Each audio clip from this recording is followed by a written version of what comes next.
시편 36편 1절에서 9절의 말씀 우리 함께 읽도록 하겠습니다. 악인의 죄가 그의 마음속으로 이르기를 그의 눈에는 하나님을 두려워하는 빛이 없다 하니 그가 스스로 자랑하기를 자기의 죄악은 드러나지 아니하고 미워함을 받지도 아니하리라 함이로다. 그의 입에서 나오는 말은 죄악과 속임이라. 그의 지혜와 선행을 그쳤도다. 그는 그의 침상에서 죄악을 꾀하며 스스로 악한 길에 서고 악을 거절하지 아니하는도다. 여호와여, 주의 인자하심이 하늘에 있고 주의 진실하심이 공중에 사무쳤으며 주의 의는 하나님의 산들과 같고 주의 심판은 큰 바다와 같으니이다. 여호와여, 주는 사랑과 짐승을 구하여 주시나이다. 하나님이여, 주의 인자하심이 어찌 그리 보배로우신지요. 사람들이 주의 날개 그늘 아래에 피하나이다. 그들이 주의 집에 있는 살찐 것으로 풍족할 것이라. 주께서 주의 복락의 강물을 마시게 하시리이다. 진실로 생명의 원천이 주께 있사오니 주의 빛 안에서 우리가 빛을 보리이다. 아멘. 네, 말씀을 전하기 전에 우리 7월 헌금 보고하도록 하겠습니다. 176만 2,836원 들어왔고요. 네, 눈으로 봐주시면 될 것 같습니다. 그리고 7월에 김상수 선교사님 오셔서 말씀 전해주시고 선교 보고해 주셨지요. 그래서 20만 원 살해하고요, 식사 대접을 이렇게 했습니다. 그래서 예배비가 400만 원 정도 눈으로 보시면 남아 있습니다. 네, 말씀 전하도록 하겠습니다. 지난 6월에 두 달 전이죠. 현충일에 당일치기로 가족 나들이로 화담습을 다녀왔었습니다. 제가 일하는 헝거 원숭이 운동본부에서 자원봉사자들 그리고 후원자들을 모시고 행사차 다녀왔었는데요. 이 나무와 꽃들 그리고 주변의 산들 그리고 하늘을 너무 보니까 또 그날따라 하늘이 너무 맑아서 이 2시간 동안 산책을 하는데 제 개인적으로는 너무나 좋았습니다. 그래서 가족을 데리고 다음번에 꼭 한번 와야 되겠다라고 생각을 했었는데 현충일에 실행으로 옮긴 것이죠. 날이 덥긴 했지만 그날도 날씨가 참 좋았습니다. 이 나무와 풀 냄새 그리고 꽃향기를 맡으며 산책을 하고 파란 하늘과 이 초록초록한 잎을 보면서 걸으니까 기분이 참 좋았었습니다. 그런데 우리 지온이 혜원이는 아직 어려서인지 이 더운 날에 2시간 동안 걸으니까 아빠 힘들어요, 엄마 힘들어요, 딱히 볼 것도 없는데요, 여기 왜 왔어요? 막 이런 말을 하더라고요. 애들 입장에서는 나무하고 풀만 있으니까 그리고 계속 걷기만 하니까 심심할 수 있겠다라는 생각을 했었습니다. 여튼 오늘 본문을 보면 오늘 본문 5절과 6절도 보면 하늘, 산, 바다와 같은 자연 만물이 언급이 됩니다. 여호와여, 주의 인자하심이 하늘에 있고 주의 진실하심이 공중에 사무쳤으며 주의 의는 하나님의 산들과 같고 주의 심판은 큰 바다와 같으니이다. 여호와여, 주는 사랑과 짐승을 구하여 주시나이다 라고 말하고 있죠. 우리 여호와 하나님의 본성, 본질을 이 자연 만물에 빗대어서 표현하고 있는 구절입니다. 특히 저는 주의 진실하심이 공중에 사무쳤다라는 이 표현이요, 너무나도 마음에 와닿았습니다. 사무쳤다. 우리 주님의 진실하심이 얼마나 크고 얼마나 깊으면 이 크나큰 공중에 이 넓고 넓은 하늘에 사무칠 정도인가. 너무나 이 표현이 좋다라는 생각이 들었습니다. 시편 36편의 시인은 하늘과 바다와 같은 자연을 바라볼 때 주의 인자하심을, 주의 진실하심을, 그리고 주의 심판을 깊이 느꼈습니다. 즉, 이 자연 만물을 통해서 주님을 경험했던 것이죠. 그렇다면 이 시인은 어떻게 이런 고백을 할 수 있었을까요? 자신의 상황이 너무나도 좋고 평화롭고 평안할 때 이런 고백이 나왔을까요? 우리 인간은 어떻습니까? 상당히 자기중심적으로 사고하고 생각을 합니다. 그렇지 않나요? 내가 비참한 상황에 놓이면 우리 자신의 문제에 대해서 상당히 몰두하게 되죠. 다른 것들을 못 보게 되는 경우가 많이 있습니다. 우리 문제에만 함몰이 되죠. 내가 지금 편하면요, 세상도 좋게 보이고, 내가 지금 너무 힘들면 세상도요 엉망진창으로 보입니다. 나에게 좋으면 좋은 것처럼, 나에게 나쁘면 나쁜 것처럼 세상이 느껴지는 경우가 많이 있죠. 예를 들어서 지금 만약 나의 상황이 안 좋으면 속된 말로 이런 생각을 하는 사람도 있잖아요. 이런 빌어먹을 세상, 세상이나 망해버려라, 이런 마음도 갖는 사람들이 있습니다. 그러나 오늘 본문의 시인은 너무나도 아름답게 세상을 표현하고 있어요. 그렇다면 이 시인은 너무나도 좋고 평화롭고 평안한 상태에서 이러한 고백을 했을까요? 한적한 산길을 유유히 산책하면서 하늘을 보니까 하늘이 맑고 파래요, 높아요. 그러면서 주의 인자심이 가득 찼구나. 또는 이 부산 밤바다, 여수 밤바다를 여행 와서 아니면 취미로 유명한 이 정말 경관이 좋은 산을 등산하면서 산과 바다를 보면서 주님의 진실하심이 정말 이 산과 바다와 하늘에 사무쳤구나, 이런 말을 했을까요? 아닙니다. 오히려 완전히 반대였습니다. 오늘 본문 시편 36편은 악인들의 특징에 대해서 이야기를 시작합니다. 우리 1절에서 3절 한번 같이 읽어볼까요? 악인의 죄가 그의 마음속으로 이르기를 그의 눈에는 하나님을 두려워하는 빛이 없다 하니 그가 스스로 자랑하기를 자기의 죄악은 드러나지 아니하고 미워함을 받지도 아니하리라 함이로다. 그의 입에서 나오는 말과 죄악과 속임이라. 그는 지혜와 선행을 그쳤도다. 1절의 말씀처럼 악인의 대표적인 특징은요, 무엇이냐면 하나님을 두려워하지 않습니다. 그래서요, 그들은 죄를 범하고도 부끄러움이 없어요. 왜 그들은 죄를 범하고도 두려워하지 않고 왜 죄를 범하고도 부끄러워하지 않을까요? 왜 철면피가 되었을까요? 그 이유는 본인이 자신의 심판자, 본인이 자신의 판단자가 되었기 때문입니다. 하나님을 자신의 심판자, 자신의 판단자로 생각한다면 하나님을 두려워할 수밖에 없습니다. 그러나 자기 자신이 심판자, 자기 자신이 판단자가 되었기 때문에 두려워할 게 없습니다. 창세기 3장에 어떤 사건이 나옵니까? 아담과 하와가, 즉 인간이 선악과를 먹는 사건이 나오죠. 그 선악과를 먹고 하나님이 하신 말씀이 무엇입니까? 22절의 말씀입니다. 여호와 하나님이 이르시되 보라, 이 사람이 선악을 아는 일에 우리 중 하나같이 되었으니 그가 그의 손을 들어 생명나무 열매도 따먹고 영생할까 하노라 하시고, 우리 인간이 선악과를 먹음으로써 선악을 아는 일에 하나님과 같이 되었다라고 말하고 있습니다. 이게 무슨 의미일까요?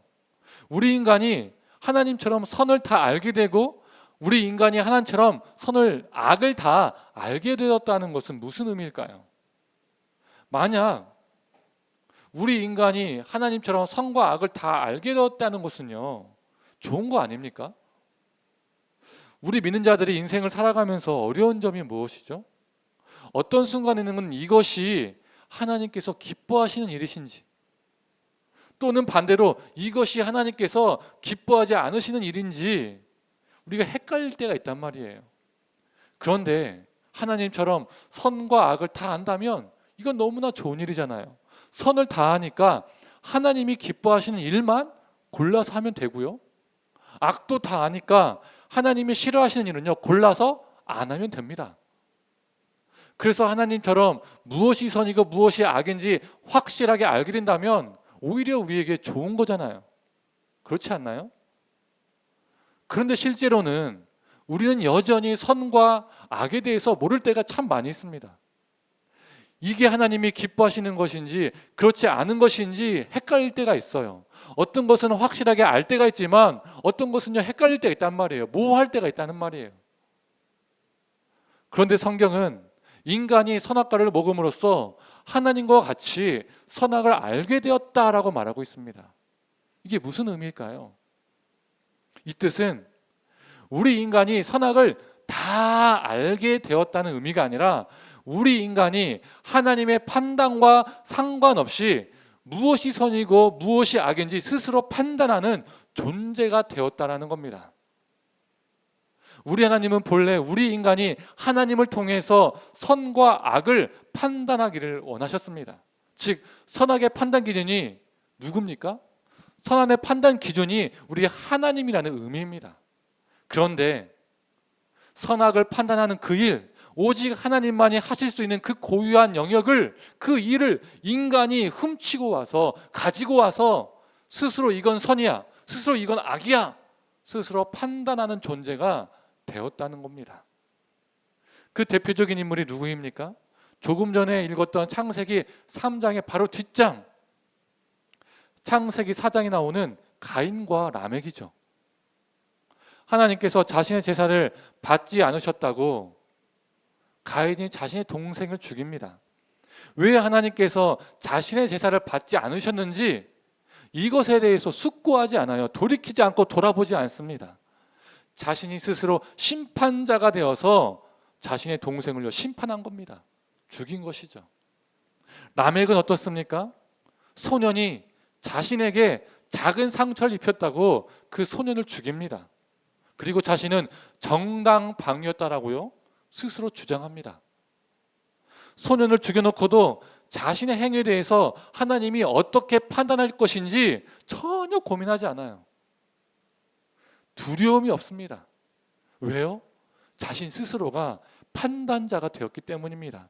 그 소년은 죽여도 싸라는 판단을 스스로가 내렸기 때문에 가감없이 두려움 없이 그냥 죽인 것이죠.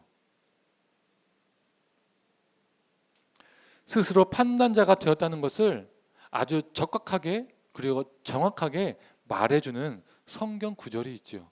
우리가 너무나 잘 알고 있는 유명한 구절입니다. 사사기 17장 6절입니다. 그때에는 이스라엘의 왕이 없었으므로 사람마다 자기 소견에 옳은 대로 행하였더라. 사람마다 자기 소견에 옳은 대로 행하였다. 이 말씀이 무슨 의미입니까? 사람마다 자기가 판단자가 되어서 자기가 심판자가 되어서 스스로 결정하고 스스로 행동했다는 겁니다. 이게 악인들의 대표적인 특징입니다. 스스로 판단자가 되니까 두려울 게 없는 거예요. 자신이 선과 악에 대해서 심판자이니까 부끄러움이 없는 거예요.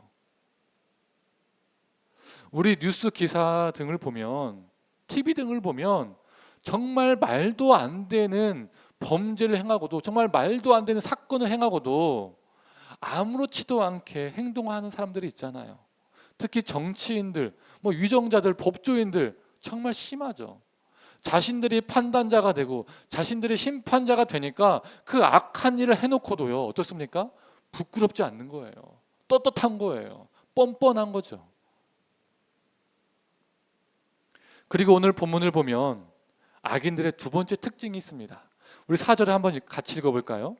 그는 그의 침상에서 죄악을 꾀하며 스스로 악한 길에 서고 악을 거절하지 아니하는도다. 악인들은요 어떻다는 겁니까?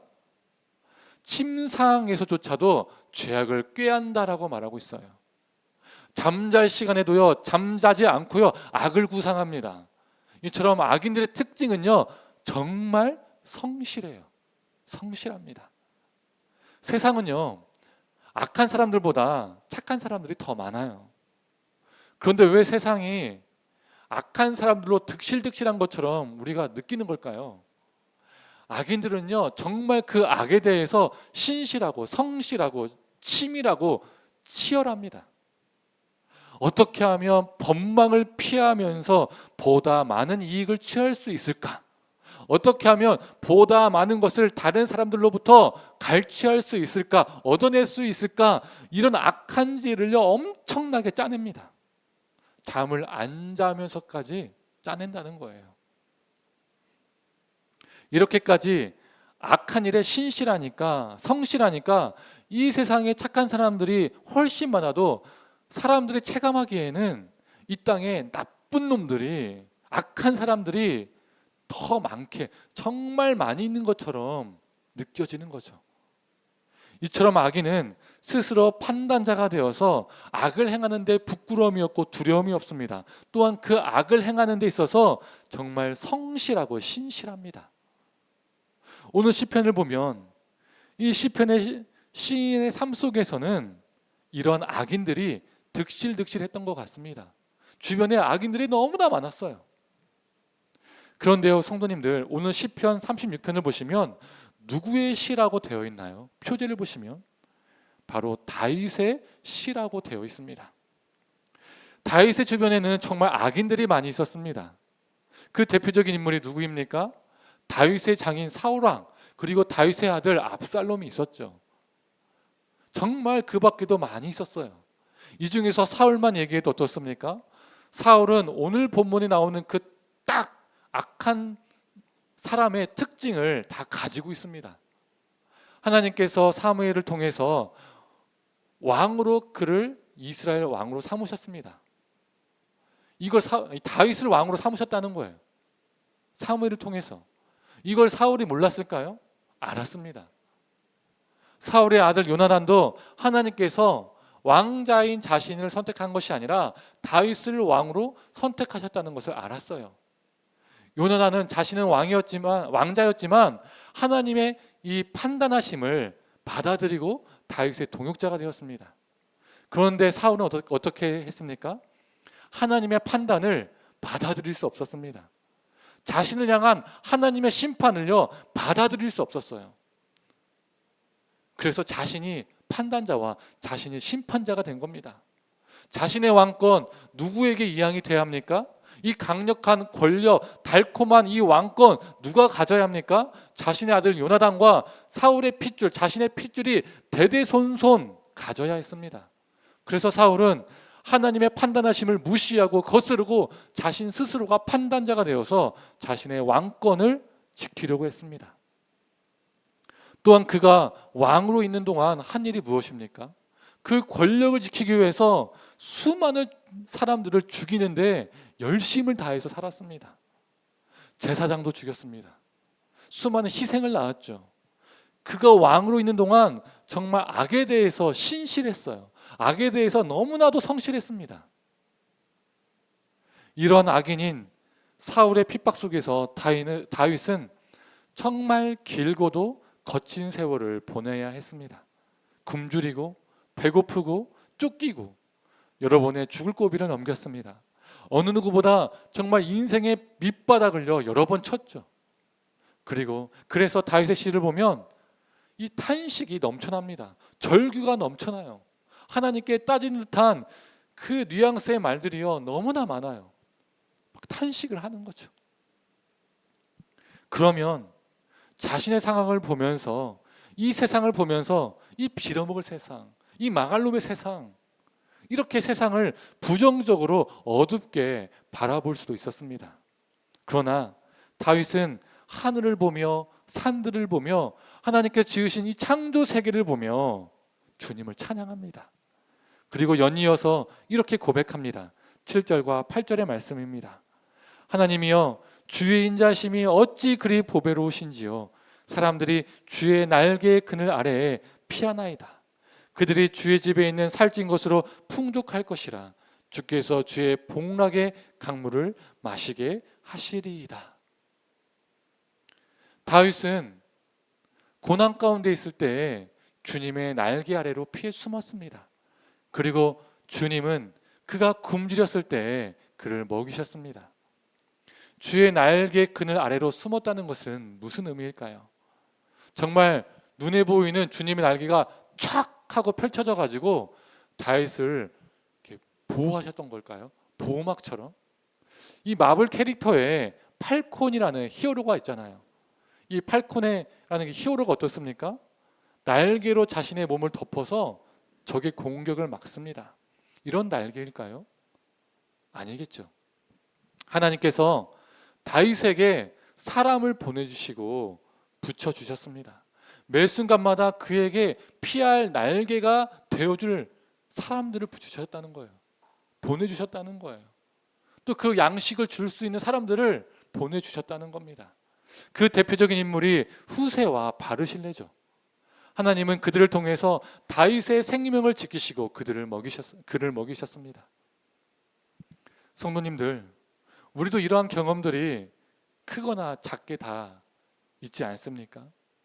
우리가 살아가는 세대는 참 악합니다. 마치 악인들이 승승장구하고 번영하는 것 같습니다.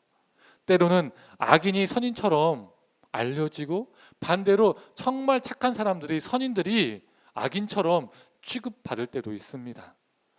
또한 우리를 둘러싼 죄되고 악한 문화와 관습들이요 우리를 유혹할 때가 있죠. 악한 일을 하고도 뻔뻔하고 너무나 열심히 살아가는 사람들이 주변에 있습니다. 이런 환경 속에서 우리가 살아갈 때 우리는 좌절하고 무너질 때가 있습니다. 직간접적으로 우리는 아픔을 겪을 때도 있고 피해를 볼 때도 있다는 거예요. 이때 잠시 우리의 시선을 하나님의 창조 세계로 돌려보았으면 좋겠습니다.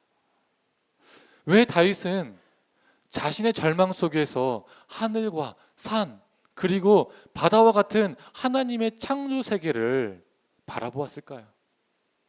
왜 자신의 시선을 그 창조 세계로 돌렸을까요? 이는요 욥기가 잘 설명을 해줍니다. 욥도 우리가 잘 알고 있는 것처럼 이루 말할 수 없는 큰 고통과 고난 속에 있었던 사람이었습니다. 그의 친구들은 그를 향해서 악하고 독한 말을 쏟아붓기 일쑤였죠. 이런 상황 속에서 욥은 오늘 본문의 다윗처럼 탄식할 수밖에 없었습니다. 하나님이 자신을 외면하는 것처럼 주무시는 것처럼 느껴졌습니다. 즉 욥은 자신의 비참한 현실을 보면서 하나님의 통치가 오작동이 되는 것처럼 느껴졌던 거예요. 하나님의 통치에 오작동이 일어난 거 아닌가? 라는 의구심이 그에게 들었습니다.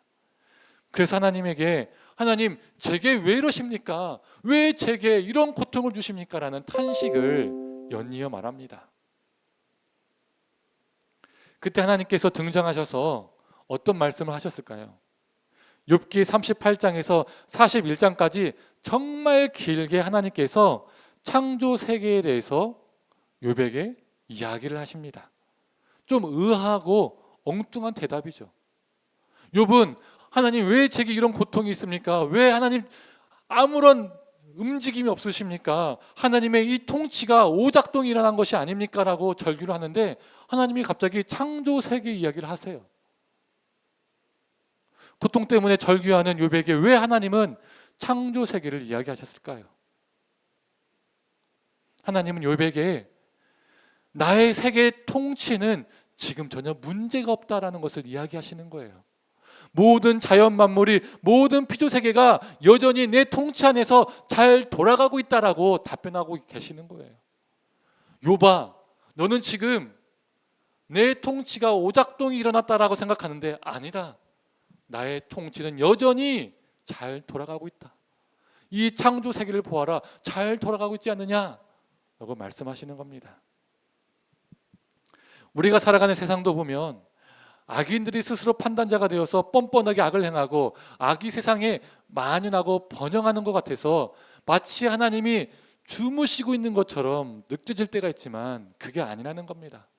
봐라, 땅과 하늘, 산과 바다, 나무와 꽃들을 봐라. 모든 피조물들 가운데 주님의 숨결은 깃들어 있고 이 창조 세계는 여전히 주님의 다스림 가운데 움직이고 있다 라고 말하는 것이 욥기와 오늘 본문 시편의 말씀입니다. 그리고 오늘 본문 9절은 다음과 같이 말하고 있습니다. 저는 설교를 준비할 때 여러 번역본을 보는데 표준 세번역으로 본 이 9절의 말씀이 정말 제게 크게 와닿더라고요. 우리 9절의 말씀 함께 읽어보도록 하겠습니다. 주께는 생명샘이 있습니다. 우리는 주의 빛을 받아 환히 열린 미래를 봅니다.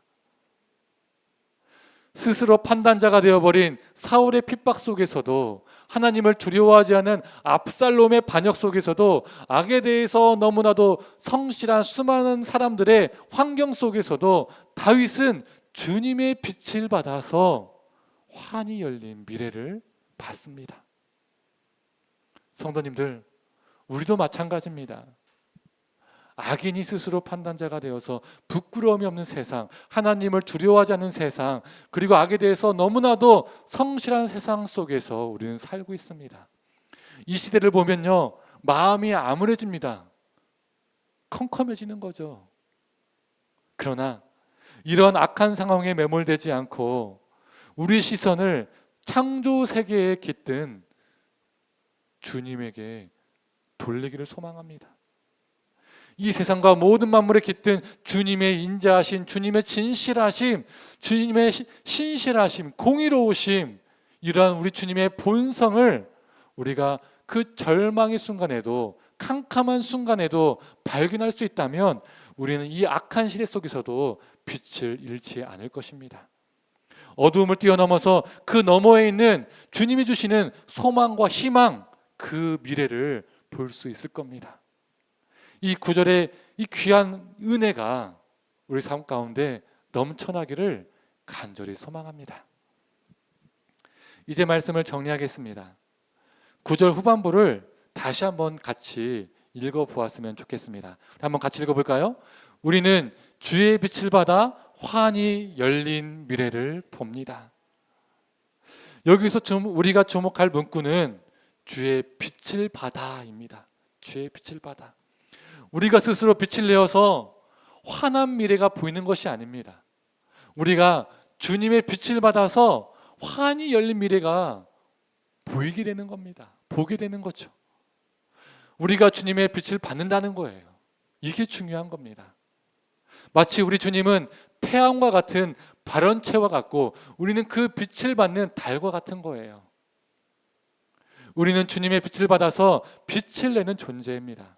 그래서 환히 열린 미래를 본다는 것은 이 악한 세상 속에서 예수 믿으면 나만 승승장구하고 나만 잘되고 나만 성공가도를 달린다는 의미가 아닙니다. 나만 이 환한 미래를 본다는 것이 아니에요. 내가 받은 그 빛으로 세상을 비추는 존재가 된다는 뜻입니다. 그래서 그 환한 미래를 너와 내가, 우리가 함께 보는 겁니다. 그래서 요한복음을 보면 빛이신 우리 주님께서 우리를 세상의 빛이라 하시고 세상의 빛으로 너희를 보낸다라고 하시잖아요. 설교 전 헌금 복을 했었지요. 그 표에 보면 저희 함께하는 교회가 후원하는 기관들과 아이들이 있습니다. 그 중에 우리 함께하는 교회는 아동보호 전문 기관을 돕고 있죠. 학대받은 아이들을 돌보는 기관입니다. 그 중에 한 명의 청소년이 너무나도 학원을 다니고 싶어 했습니다. 자신의 미래를 위해서, 미래를 준비하고 싶어서 메이크업을 배우고 싶어 했습니다. 그런데 형편이 넉넉치가 않았어요. 그 아이가 어떻게 부모로부터 학대를 받았는지 정확히 알 수는 없습니다. 물어보지 않았어요. 그 아이의 프라이버시가 있는 것 같아서. 확실한 것은 무엇입니까? 그 아이가 피해자인 건 확실합니다. 그러나 그 열악한 환경 속에서도 그 아이는 포기하지 않고 자신의 미래를 준비하려는 그 모습이 제게는 너무나 감동이 되었습니다. 기특했어요. 또 한편으로는 마음이 아팠습니다. 그 학대받는 그 환경 속에서도 자신의 삶을 포기하지 않고 어떻게든 살아보려 하는, 뚫어보려 하는 그 아이의 마음이 기특했어요. 그래서 그 아이의 형편을 듣고 그 청소년을 돕기로 결정했습니다. 그리고 얼마 전에 소식을 또 듣게 되었어요. 열심히 공부해서 얼마 전 국가공인 미용 자격증을 땄다고 합니다. 그러니까 메이크업을 하고 싶다는 그 꿈을 향해서, 그 미래를 향해서 그 아이가 나아가고 있습니다. 기특하지 않습니까? 주님의 빛을 받은 우리 함께하는 교회가, 그리고 부족한 제가 그 아이의 미래를 조금이나마 환히 비춰줄 수 있는 빛이 될 수 있다면 정말 감사할 뿐입니다. 성도님들, 스스로 판단자가 되어서 부끄러움이 없는 이 세상, 하나님을 두려워하지 않는 이 세상, 그리고 악에 대해서 너무나도 성실한 이 악에 대해서 무뎌진 이 세상, 그리고 그 안에서 고통받고 있는 이들이 있는 이 세상 속에서 우리는 살고 있습니다. 그래서 세상은 참 어둡게 느껴질 때가 많이 있습니다. 그러나 주님의 빛을 받은 자는 그 어두움에 함몰되지 않고 주님의 빛을 이 세상에 드러냅니다. 어두운 곳을 환히 밝히는 존재로 살아갑니다. 주님이 우리에게 빛이 되어 주셨기 때문에 우리도 누군가에게 빛이 되어서 우리를 통해서 다른 이들도 환히 열린 미래를 보기를 원합니다. 나만이 아닌 너와 내가, 우리가 어둡게 닫힌 미래가 아닌 환히 열린 미래를 보기를 소망합니다. 이 세상이 우리를 통해서 지금보다도 더 아름답고 새로운 세상이 되기를 간절히 축원합니다. 함께 시간 찬양하고 기도하도록 하겠습니다.